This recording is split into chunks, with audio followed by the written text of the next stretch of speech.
Welcome back, pod people, to a brand new episode of Cinema d'Amore. I'm your host, Justin Morgan, and I'm here with Chuck. Yep, Chuck Phillips.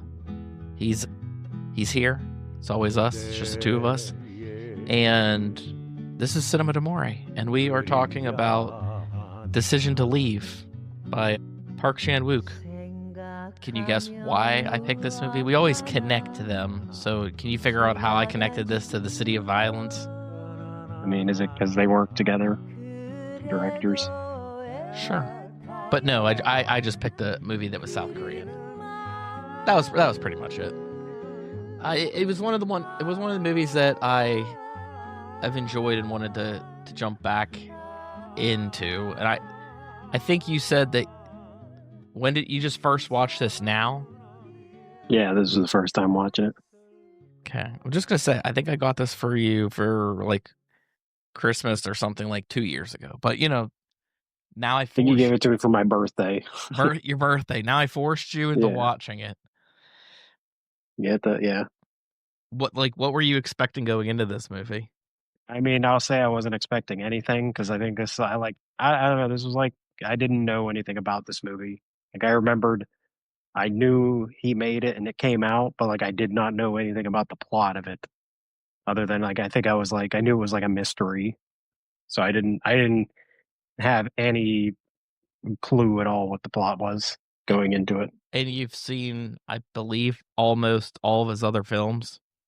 All of his other big ones. There's like that one that's the one that's like, I'm a cyborg, but it's okay or something. Like, I've never seen that. Like, I've seen his Vengeance movies and Thirst. JSA, is that him too? That was his like first or second one, yeah. And what was his American one? Stoker. Seen that. You know what? I haven't watched that, and I haven't seen it. I'm like afraid to, I guess. I just don't trust the American-made films by like they're great directors, but there's a lot of things that seem you to be gotta awesome. have trust. Bong Joon-ho, he's done multiple films with American casts, and he's probably pulled it off better than the rest of them. Yeah, easily I would say he's done very well with his American cast somehow. But he also loves American movies and stuff, so maybe he's picking up on other things some of the other directors aren't. I think we talked about it. Well, we talked about it. I don't know if we talked about it on the podcast, but the Squid Game and the American actors that they have in Squid Game, and it's just so weird that they had them speaking English, dubbed over them. Like, they almost have zero personality. It's weird. Or everything seems very believable, and then you get the American president, and you're like, what? And who is this actor? They're terrible. And it's like, I don't think they can tell they're terrible. They can't pick up on the nuances very well. That's my assumption. But we discussed Handmaiden not too long ago. Maybe even last year. And I think it was last year. I think that's maybe one of my favorite movies of his.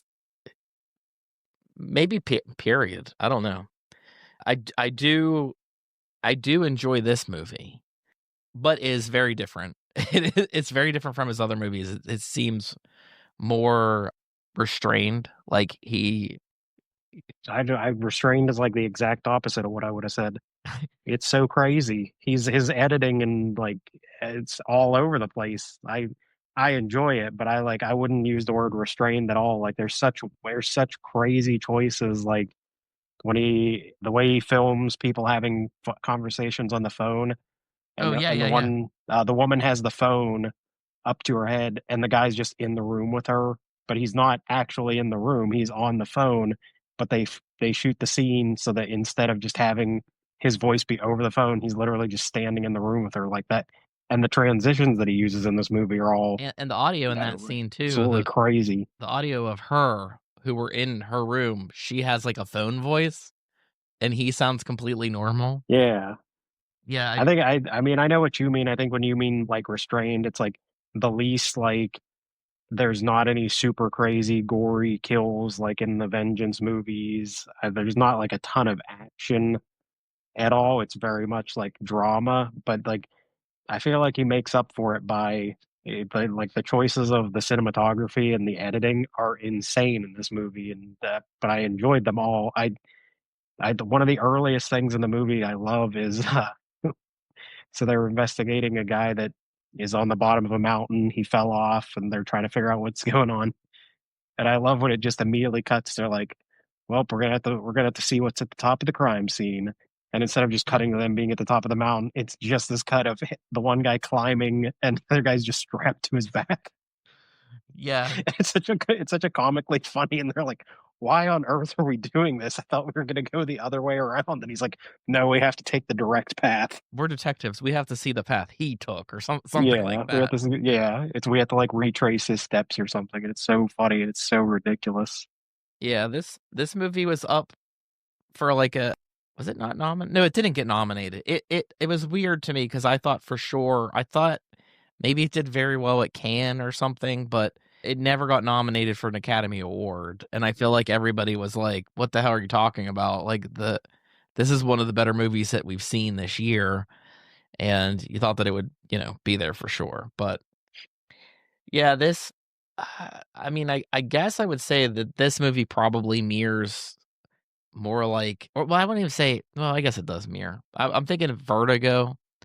It's obviously like his love letter to Hitchcock, but it's still his very much his style. It definitely has like the same type of shots in Vertigo where he'll become like obsessed, where he's like obsessed with her hair, and I feel like that's mostly what the camera work is in this too. But then he kind of like, I don't know, the way he tells the story I think is interesting because the first half is like that case that you were talking about in the beginning of the guy falling off the mountain, and then the case like wraps up at the halfway point, and you get a little bit of a time jump, and then there's like this like lingering question of I mean, did I let the killer off?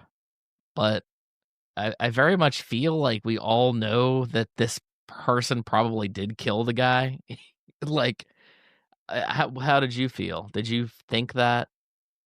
Yeah, yeah. I mean, the whole movie is, uh, I guess you'd say like the movie is a mirror or it's a big circle because everything that happens in the first half pretty much happens in the second half, except things are yeah, they're almost opposites of how everything goes in the first half.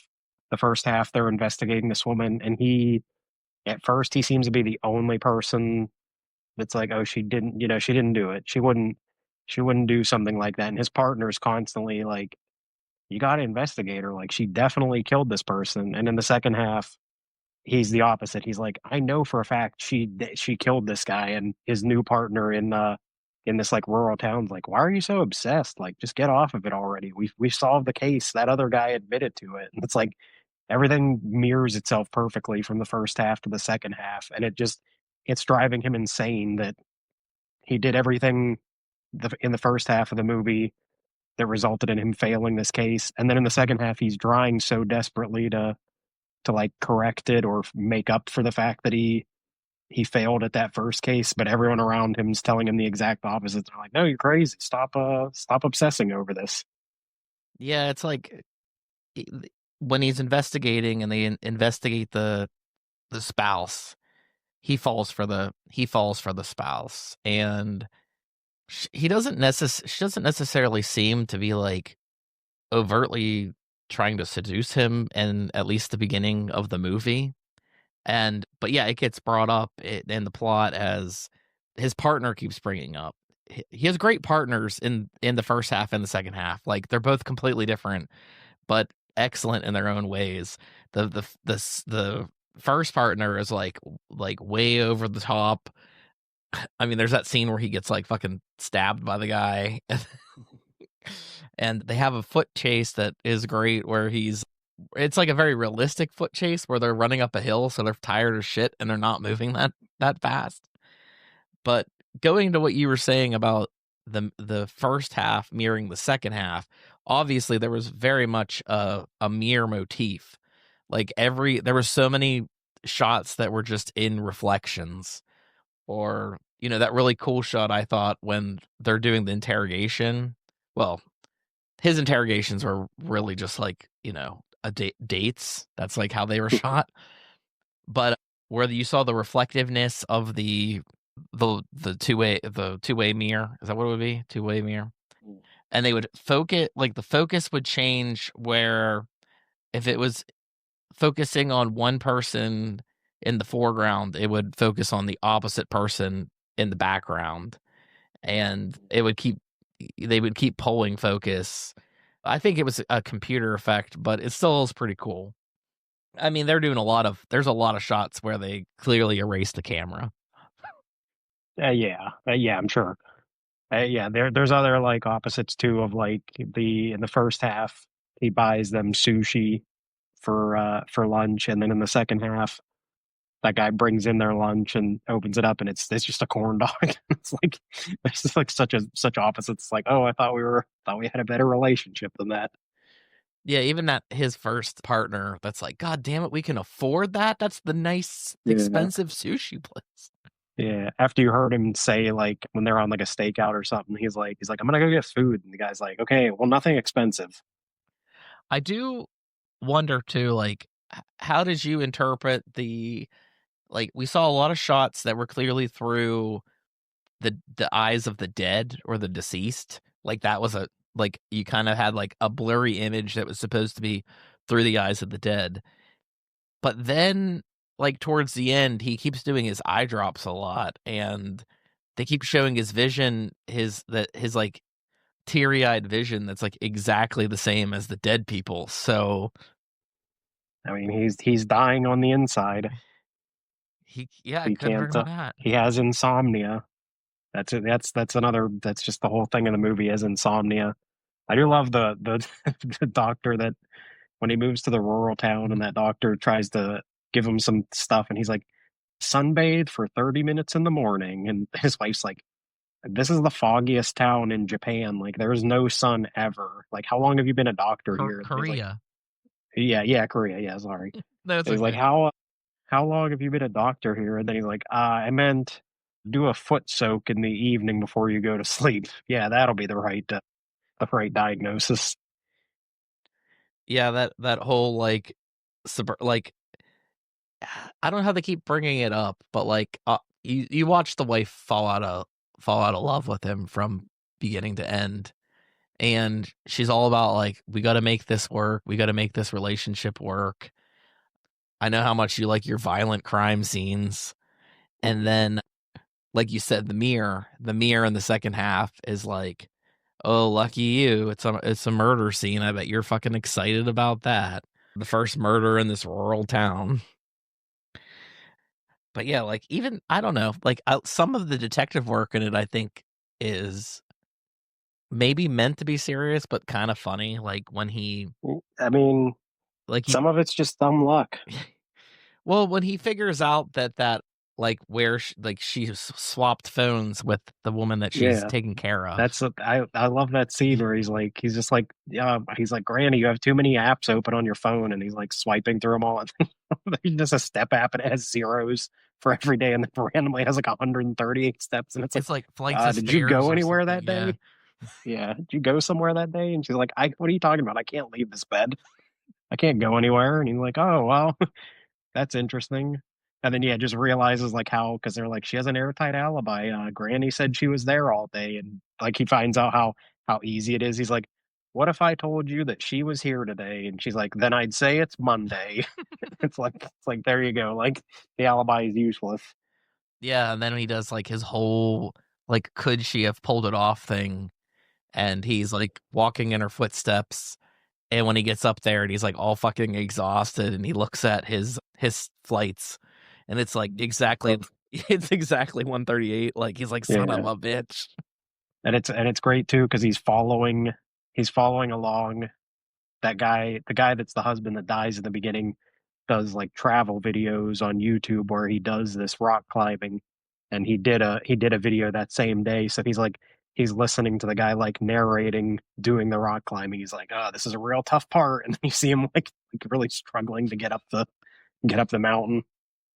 Oh yeah, well when he's It's even like like the back path, that's like it's easier.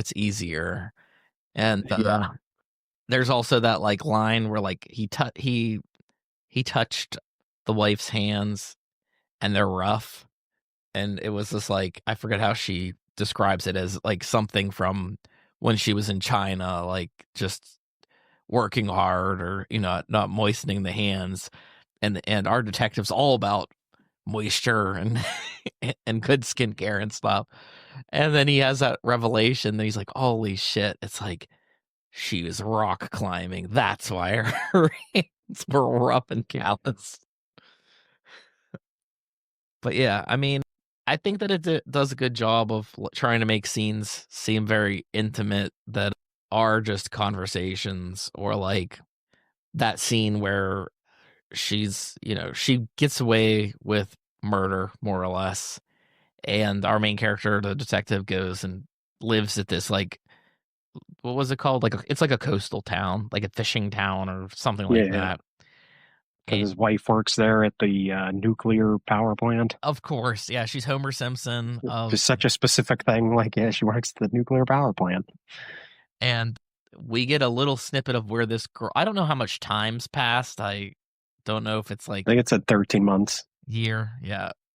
And she's like already married to this other guy, and we get a little bit of, there's this person that's like a gang member that wants to more or less kill her husband, and his name's Slappy because he explains that he slaps. Yeah, he can get more hits in without killing the people with slaps. It's more fun. But yeah, she's very specific because she knows where this guy moved, and she's like, the way she says it is that she's more or less fallen for our main character, but it also seems like she's like, I can kill this guy, and this detective's gonna have my back. He likes me. I'm gonna get away with murder again. And there's that scene whenever they go out there and they bump into each other in the fish market, and it's actually like that's like the great scenes of like the intimacy, I think, where it's just like little gestures, and it's almost like their spouses aren't in the picture. And I feel like in that moment, it makes it seem like because you're not seeing the face of his wife or anything like that, that like maybe it's his version of how he's feeling and not necessarily like 100% how it's actually happening. But you do get that thing later where like when she finds out that this guy died, and she's like, God damn it, like I know you have a thing for that woman and you probably killed this guy too. It's like I clear as day saw what was going on. I'm not fucking stupid. But yeah, I thought that was a great scene. She leaves him and takes the turtle with her. Yeah. Such a random. I love that's an added. Yeah, there's so many great. It feels like that scene almost is like the mirror to the guy that like falls off the roof or something. Like Mhm. there's just a random chase scene, but this time it's chasing down these guys on a motorcycle with a ton of turtles. And then when they crash and the turtles are just going everywhere, and I love they even get the two criminals on the bike are like laying there in pain after they crashed, and the guy like hands him a bag and he's like, "You got to start scooping up these turtles. They're expensive. They're Yeah, gonna get away." he's like kicking the turtles and stuff, and that one like bites his finger real bad. Yeah. But it's also funny too because it's like while he's working in this new environment and he's not in the big city anymore, Ipo or something is what they called this smaller place. And it's like one of the very first things you see, it's him and his partner, and they go to like I would say it's a farm because they're growing turtles or raising turtles or something. But yeah, the woman's like, they stole all these soft shell turtles. And he's like, they probably stole like $3,000 worth. And the guy's like, $3,000 worth of turtles? Like, why are these turtles so expensive? And it is funny too, because it ties into his one of the things that like his wife tells him is like Yeah. soft shell. Middle-aged men need them for vitality. or like yeah, so they don't have like depression and exactly the vitality and and yeah, he comes home with it like one of the one of these dead turtles. What else did he when she left, what else did she have? She had the turtle and something else that was very significant, but I'm having a hard time remembering what the hell that I can't. was. Yeah, I just keep thinking of the turtle. I'm the turtle. I The mean, it is a turtle's the great funny shot part. because it's like it's so chaotic. There's like hundreds of turtles all over the ground, and they're trying to scoop him up, and he's violently getting bit on the finger by a turtle. And then it's cuts to him coming home, and he just has one turtle in a bag, like, hey, I couldn't help myself, why not? Got one of those turtles. I guess like the weirdest thing probably, or the most over the top dramatic thing is probably the end of this movie. It's actually the thing that stuck with me probably the most when I was thinking about this movie, when I suggested it. It has a great end. I think that I don't even know if it's like the other part that I feel like I don't know if it just didn't make sense. I don't know if it was because of like translating Yeah, because they throughout the movie the woman's Chinese and she says multiple times like my Chinese is bad, like I yeah, don't, or my Korean's bad, I don't speak good Korean, and she uses her phone app a lot. That's like a key point is that they have to keep translating her things from Korean to Chinese, and like she doesn't understand words sometimes because she tells him at the end, she's like, "Well, I fell in love with you," like that. She says that's the recording that she had that the husband was going to send to his wife, and that's why she had to have him killed to so that he didn't like ruin his marriage or something like that. And she says, "It's because you told me you loved me."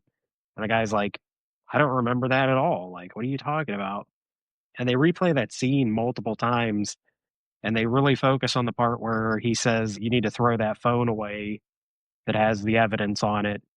And I can't tell, was it just like, did she just take that as him being like he didn't say it, but he must love me because he's telling me, like he's basically letting me get away with murder, like he's not gonna arrest me. Or I couldn't tell if it was supposed to be something you'd only pick up if you speak Korean and Chinese, that like she misinterprets those words of like throw the phone away for a phrase meaning I love you, and I couldn't figure that out.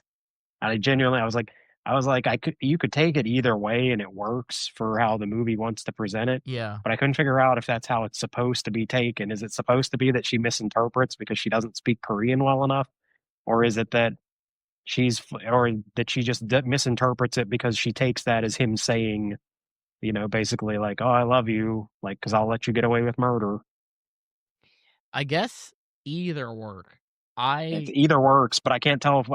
I almost want to know, like, but what was his intention? Which way was he trying to get that to work?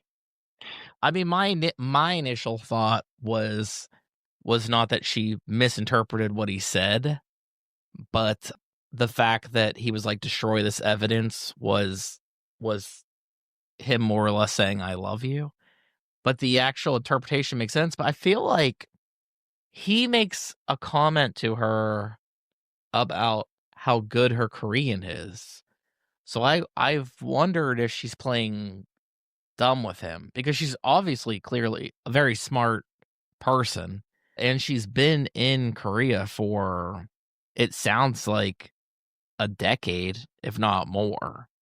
It doesn't sound like she doesn't understand Korean or can't speak, I think she would understand it. I think that she would know what he said. He seems to be the one that misinterprets more, or at least she makes it sound like he did, like misinterprets her Chinese. Because when he's translate, because she, for some reason, I don't know why the hell, she wants to have like a journal in Chinese about, I don't know what she's, whatever the hell she's doing. And when he gets those recordings, he interprets them.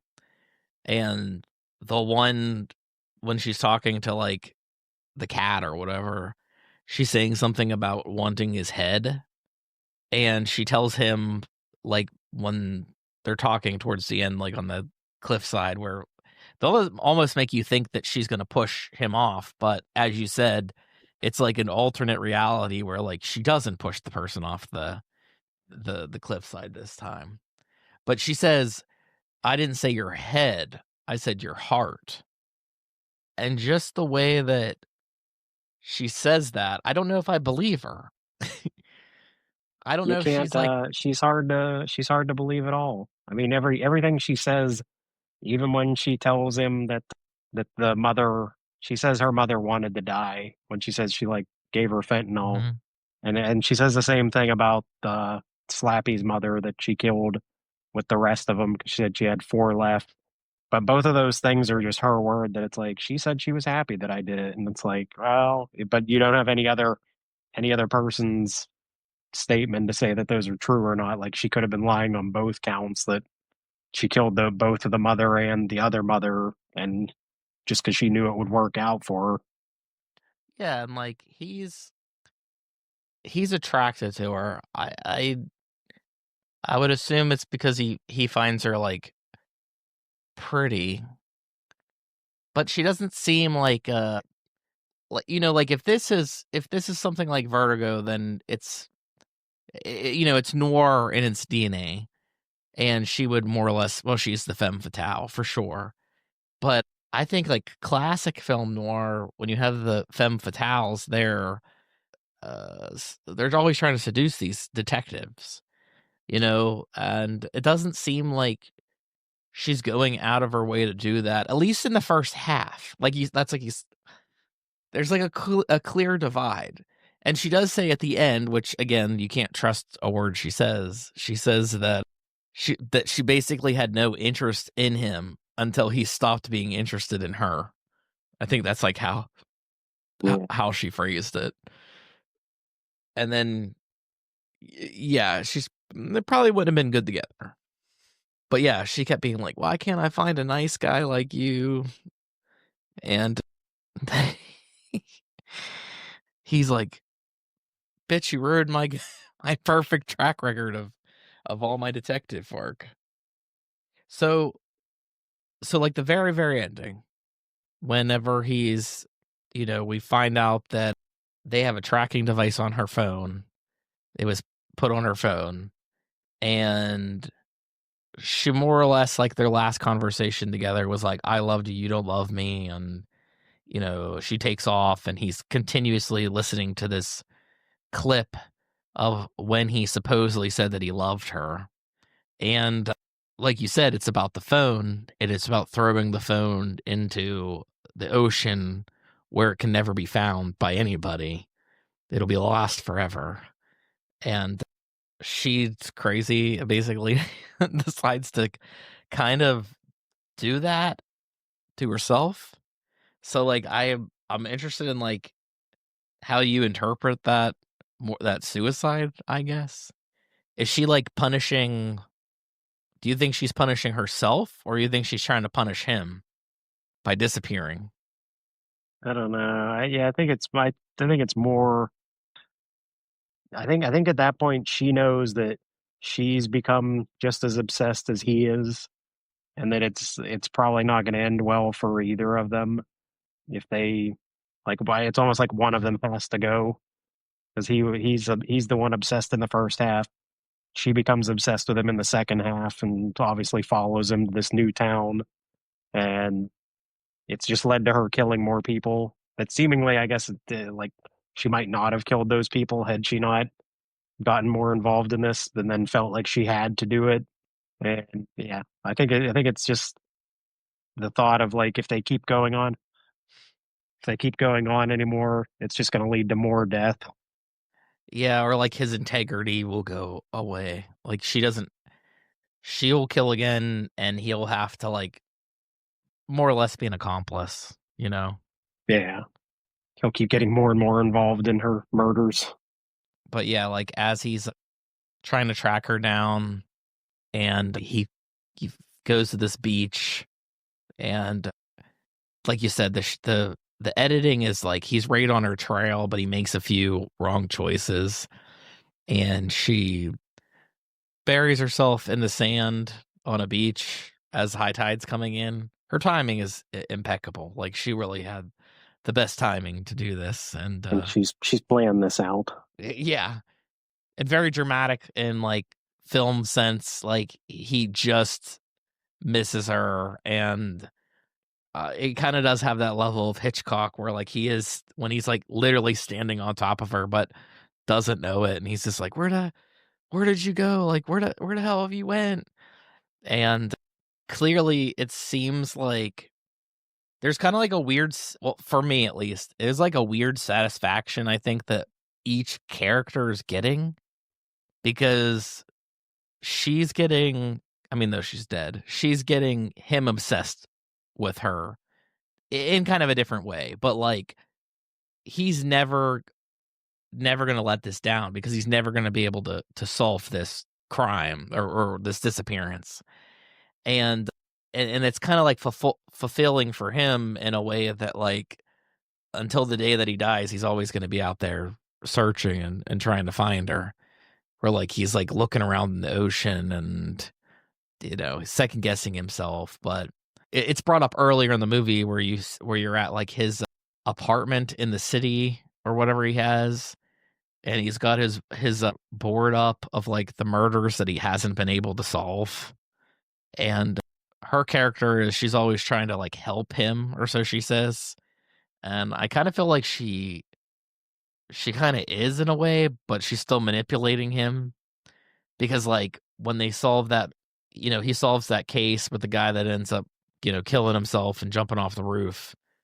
And when she comes over to his apartment, she's like, you can get rid of this now. You can, and she starts burning the pictures because she's like, you solved it. You don't need any more of this evidence. And speaking of which, you don't need mine because you solved my case too. And I don't even know if it's a thing in Korea, but it is funny because like she asks him what they do with the evidence. Like, do they destroy the evidence when they come to when they determine a case? And he's like, oh yeah, they definitely destroy all the evidence. And I'm like, that doesn't like the American thing would be that shit's never going away. Like, if it gets destroyed, it gets destroyed in the system because somebody did something stupid. They wouldn't be like, you know what? They came to the verdict, so let's just burn all this shit. Obviously, there's cases he didn't solve all his cases before he left, but yeah, it does have that like haunting vibe that it's just going to, uh, I don't know, kind of keep him going. I'm not gonna say he's hopeful, but he lives for that type of stuff. Yeah. So I guess it'd be like kind of a poetic type ending, I guess. And yeah, I guess too, I also like they try to get you on her side a little bit too. Like if she is the person that killed her husband, she was like abused because they like almost instantly like there was that symbol on everything. And I didn't know what it was until he was like, this is the guy's initials. It's like a branding. And then they have pictures of her like underneath where her clothes would be, and she's got all that bruising like on her stomach and stuff, but like in her like you can see that exact mark, like, oh, he fucking branded her. So it does have that whole like, oh, she must have been abused, so she's killed him because she was abused. And I can see that to a degree, but she's also has a history clearly of killing people because she kills her own mother, like you said. She kills that other guy's mother, which like inadvertently kills her new husband. She's lucky she pulled off killing her current husband. I don't even know like even that detective arc where they're like opening up his flask and he pours the whiskey in his hand and he like licks it. And I'm like, what if that was straight up poison, dude? Like you'd be like, what if that's what killed him, you know? Just taking that chance. Yeah, he was just like, what the hell? I gotta know what this is. Well, I guess they do have that. I feel like I've seen it more in like cartoons, but like when people will like be like, "Oh, that's poison," like they can instantaneously tell that there's poison in there. But yeah, what I mean overall, what'd you think of the movie? Did you like the movie? Yeah. I mean, I've liked all of his movies. I don't think he's made a bad movie. Again, I mean, there's couple that I haven't seen, but And I am excited to see his next one. The trailer for that looked funny. The plot description, because the trailer didn't have much, but I saw it was like based on a book, and the book, it sounds the description of the plot sounds funny, but and I think this is going to be like a black comedy Mhm. film. Uh, so I'm looking forward to that. Yeah, what was it called again? It's like No Other Choice. No Other Choice, yeah. Yeah, And it's yeah. what's the plot that you remember? I'm trying to remember off the top of my head. I know I read it and I saw the trailer, but it's like it's something It's really like he gets mundane. fired. He gets fired at his current job, and then he's trying to get a new job, but there's too many other people that are also applying for the job, so he just starts killing all of the other Yes. people that are applying for the job. Yes. Yeah, Like that's that's what the it only way was. he can figure out to make sure he gets the job is by killing all the other people that And apply. it's the front man from Squid Game. He's back with that guy. Yeah.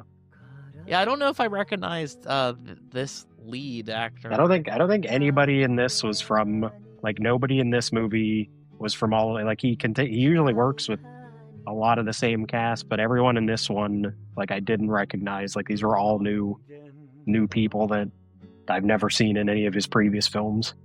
Yeah, and I believe the woman is Chinese. Like born in China, probably raised in Korea with, obviously Chinese parents and everything. But yeah, he seemed to go not with his usual crowd of people. But yeah, I loved it. At the end of the day, I just thought that it was like a fun little detective movie that never had clear-cut answers. Not enough that it was like ambiguous as all hell. But like I didn't even think about it until you pointed it out. But when you were like talking about did she mistranslate it or is she interpreting it as this? And I was like, oh, I didn't even think about it the second way. But there are so many scenes in this movie where it's like she could say what she means. She could be lying about what she's saying. And I also thought that you would like it because it definitely had like, maybe not tonally, but it had the Zodiac vibes of Fincher's Zodiac, where he cared, his obsession took him away from his family, like his wife. I mean, it's a much shorter time span, but his wife clearly goes from like, we're gonna make this work to I'm leaving. I don't know who that dude is that like helps her move her shit out. Whether it's just like, who is you were Todd? I don't know. I don't know who this guy is. I'm leaving. You had your chance. Very much Zodiac vibes where it's like, I'm taking the kids and I'm leaving. It's like, Jesus Christ, dude, you're too obsessed with this. Yeah, excited to see what this next movie is. It does sound fun. It sounds funny, like you said. Yeah. And we'll be back 2 weeks from now with whatever movie Chuck's picking to connect to this one. See you then.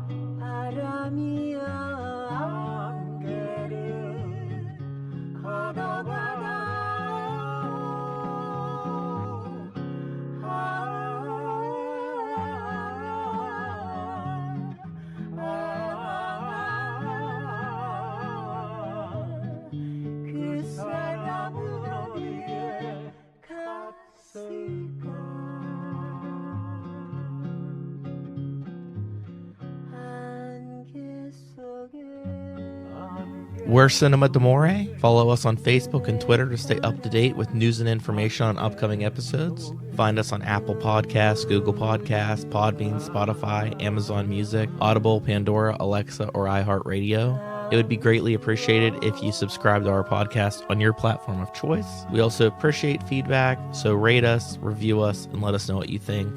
And above all else, thank you for listening.